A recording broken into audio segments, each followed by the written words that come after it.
तो hello everyone, आज का वीडियो बहुत ही ज़्यादा इंपॉर्टेंट होने वाला है कि आज हम आपके लिए लेके आए एक फंडामेंटल की नई सीरीज। इसके अंदर हम फंडामेंटल संबंधित जितने भी फैक्टर होंगे उनको जानने की कोशिश करेंगे और इन्वेस्टिंग को एक परफेक्ट और सही डायरेक्शन देने की कोशिश करेंगे और हमारे पोर्टफोलियो को कैसे लॉसेस से बचाएं उस पर भी डिटेल से बात करेंगे। तो चलिए बिना किसी देरी के वीडियो की शुरुआत करते हैं। तो सबसे पहले गाइस हमको क्या करना पड़ेगा, गूगल पे जाना पड़ेगा। जैसे ही हम गूगल को ओपन करते हैं, यहाँ पर हम क्या करेंगे, टिकर एंड फिनोलॉजी नामक एक साइड है, उसको क्या करेंगे, ओपन करेंगे। जैसे इस पर क्लिक किया तो ये ऊपर की ओर आ जाएगा।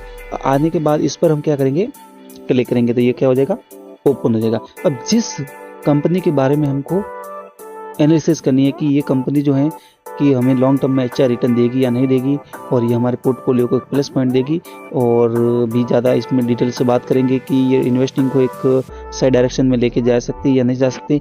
तो बहुत सारे फैक्टर को जानना है, इसलिए सबसे पहले हमको क्या करना पड़ेगा, उस कंपनी को जो है इस सर्च बार के अंदर टाइप करना पड़ेगा। जैसे कि हम यहाँ पे लेते हैं रिलायंस, जो कि एग्जाम्पल के लिए अच्छी भी है और इसको समझने में भी आसानी होती है। तो सबसे पहले हम क्या लेते हैं, रिलायंस कंपनी को लेते हैं। तो यहाँ पे रिलायंस लेते ही क्या हो जाएगा, ये पूरी तरह से ओपन हो जाएगा। अब यहाँ पे क्या करना है, अब इसकी जो हम देखेंगे कि पर शेयर प्राइस क्या चल रही है, कि अभी मार्केट क्लोज हुई है, क्लोज होने के बाद इसकी जो पर शेयर प्राइस है क्या चल रही है, स्पॉट प्राइस है। जैसे कि हम यहाँ पे बताई जा रही है 2917.30 इसकी पर शेयर प्राइस है। और नीचे के आने पर यहाँ पे जो पर प्राइस समरी लिखा है, यानी कि टूडेज हाई और टूडेज लो, यानी कि एक दिन के अंदर मार्केट कितना ऊपर जाएगी और नीचे जाएगी तो कहाँ तक जाएगी, ऊपर जाएगी तो कहाँ तक जाएगी, ये इसकी रेंज होती है, इसके बीच में अंदर मार्केट रहती है। तो यहाँ पे जो टूडेज हाई बताया गया है 2975, और यहाँ पे जो टूडेज लो बताया गया है 2912, यानी कि मार्केट इस रेंज के अंदर रही होगी आज के दिन में। और 52 वीक का हाई और 52 वीक का लो, यानी कि एक साल के अंदर मार्केट कितना ऊपर जाएगी और एक साल के अंदर मार्केट कितना नीचे तक जा सकती है। यानी कि ये भी एक साल की क्या होती है, रेंज होती है। और यहाँ पे जो 52 वीक का हाई बताया है वो 3029 और 52 वीक का लो है 2220.30, यानी कि इस रेंज के अंदर मार्केट एक साल के अंदर रहेगी। ऊपर जाएगी तो इतना जाएगी और नीचे जाएगी तो इतना जाएगी।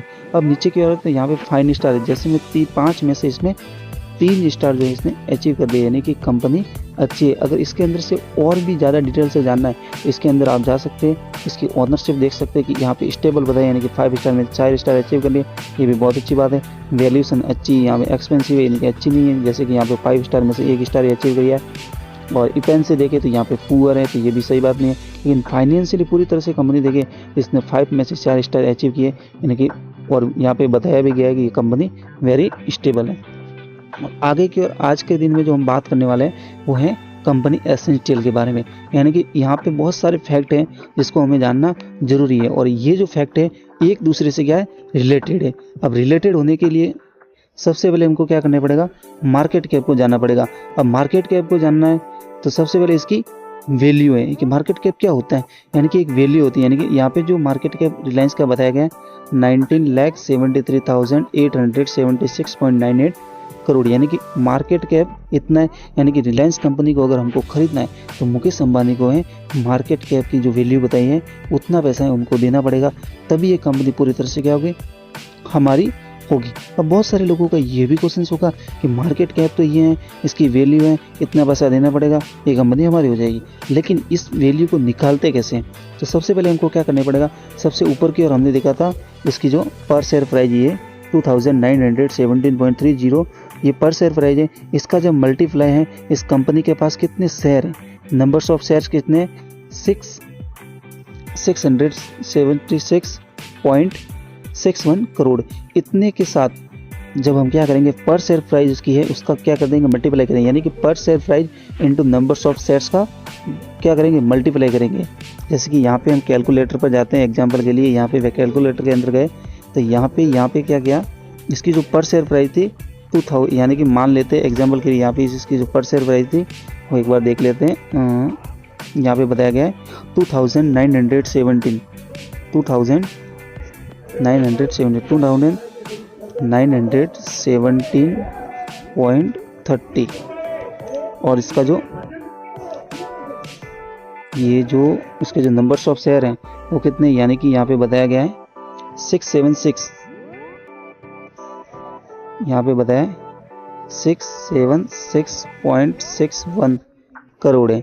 यहाँ पे जो ये वैल्यू आ जाएगी इसके पीछे क्या लग जाएगा, करोड़ लग जाएगा। यहाँ में देखो 19,73,874, यहाँ पे भी यही लगभग वैल्यू बताई गई है। देखो यहाँ पे मार्केट कैप में हम देखेंगे लगभग यही है 19,73,876.98, ये करोड़, ये वैल्यू है मार्केट कैप से ही रिलेटेड है। अब यहाँ पे बहुत सारे लोगों का ये भी क्वेश्चन होगा कि अभी भी समझ में नहीं आया है, तो हम सबसे पहले इसको क्या करेंगे, इस मार्केट कैप को जो है उसके जो कैश के साथ रिलेट करके, ये जो कैश बताया गया है 56,811 करोड़, जो इसके साथ इसको मार्केट कैप को रिलेट करेंगे और रिलायंस कंपनी किस तरह से हमको सस्ती पड़ेगी या महंगी पड़ेगी इसके बारे में भी जानेंगे। तो सबसे पहले हम इस एग्जाम्पल के माध्यम से समझने की कोशिश करेंगे।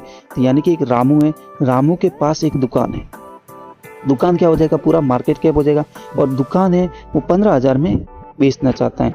रामू अपनी दुकान को 15,000 में बेचना चाहता है, यानी कि उसका जो मार्केट कैप है वो कितना है, 15,000 है, और रामू की दुकान के अंदर है 9,000 का माल पड़ा हुआ है, जो कि उसके साथ इंक्लूड हो गया, यानी कि जो 9,000 है वो इसके क्या है, कैश के रूप में। ये जो कैश बताएं इस रूप में रामू के पास 9,000 का माल पड़ा है और 15,000 में वो दुकान बेचना चाहता है। जैसे ही मैं रामू के पास से वो 15,000 में दुकान को क्या कर दूंगा, खरीद लूँगा।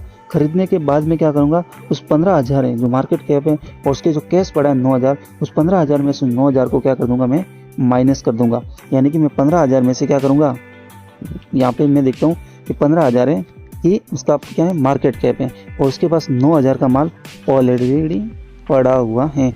यानी कि 15,000 में से जब 9,000 को माइनस करूंगा तो यहाँ पे आ जाएगा 6,000, यानी कि वास्तविक रूप से जो कंपनी हमको कितने में पड़ी है 6,000 है। यानी कि मार्केट कैप उसका क्या हो जाएगा, 6,000। यानी कि 15,000 हमने पे तो किए, लेकिन उसके पास जो 9,000 का माल पड़ा था वो हमारे लिए कैश बन जाएगा। कैश तो हमारे पास ही रहेगा, तो ये हो जाएगी 6,000 में कंपनी। उसी प्रकार से रिलायंस का मार्केट कैप कितना है, इतना है। इतने में से हम क्या करेंगे, उसके जो पास अवेलेबल कैश है उसको माइनस कर देंगे। तो माइनस करने पर जो भी यहाँ पे वैल्यू आएगी वही हमारा वास्तविक मार्केट कैप होगा। यानी कि रिलायंस कंपनी को खरीदने के लिए वास्तविक रूप से हम उसको इतना पैसा पे करना पड़ेगा, यानी कि इतना पैसा पे करना पड़ेगा। अब मार्केट कैप से रिलेटेड जो भी लार्ज कैप, मिड कैप है, स्मॉल कैप आपने नाम सुना होगा, उसको भी नेक्स्ट वीडियो में जानेंगे कि किस कैटेगरी के हिसाब से कौन सी कंपनी लार्ज में जाती है, मिड में जाती है और स्मॉल कैप में जाती है। अगर आपने अभी तक हमारे चैनल को subscribe, share and bell icon पे क्लिक नहीं किया तो कर दीजिए, ताकि इसी तरह की वीडियो आपको मिलती रहे। और अभी तक आपने वीडियो को लाइक नहीं किया, शेयर नहीं किया तो कर दीजिए, ताकि जिस किसी व्यक्ति को इस वीडियो की नीड है उसको ये वीडियो मिल सके और वो अपनी इन्वेस्टिंग को एक सही डायरेक्शन में लेके जा सके। और अब हमारा कमेंट बॉक्स ओपन ही है, आपका जो भी सवाल है उसमें पूछ सकते हैं और वीडियो कैसी लगी ये भी बता सकते हैं। तो इतना प्यार देने के लिए वीडियो को धन्यवाद। मिलते हैं नेक्स्ट वीडियो में, तब तक के लिए जय हिंद, जय भारत।